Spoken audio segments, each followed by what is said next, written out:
In today's video, I'm going to teach you how to generate a full web app with Lovable. Think of this as a guided walkthrough that takes you from idea to a working prototype without writing a line of code.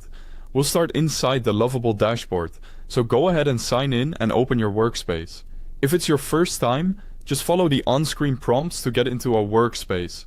Once you're there, you're ready to build. Next, click into the main input box. This is where you describe the app you want. Keep it clear and focused. Include the app's purpose, the core features you need, and the types of users who will use it. For example, you could say, create a full web app for task management with user login, task creation, due dates, and a dashboard. Aim for a single, complete prompt that covers what matters most. Specifics help the generator plan your data models, pages, and interactions accurately.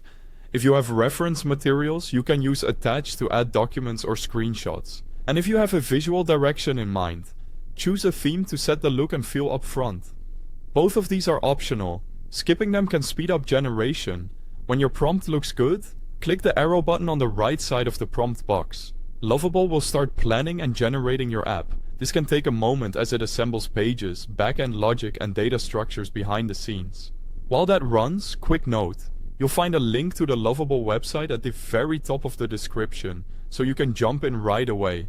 Once your app is generated, preview it directly inside Lovable. You'll see the user interface pages, the overall app structure, and the backend logic it created for you. Click through the screens, try any example data, and check whether the initial flow matches your idea.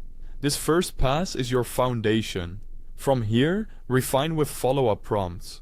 Ask Lovable to add features, tweak the layout, update styling, or adjust behaviors. Keep your requests specific, like add task filtering by due date, move the create button to the top right, or switch to a dark theme. Make small, focused changes and preview after each round to stay on track. When you're satisfied, choose how to ship it. You can export the full codebase if you want to review or customize it locally. Or you can deploy using Lovable's built-in deployment options for a fast, shareable link. That's all there is to it. Thanks for watching.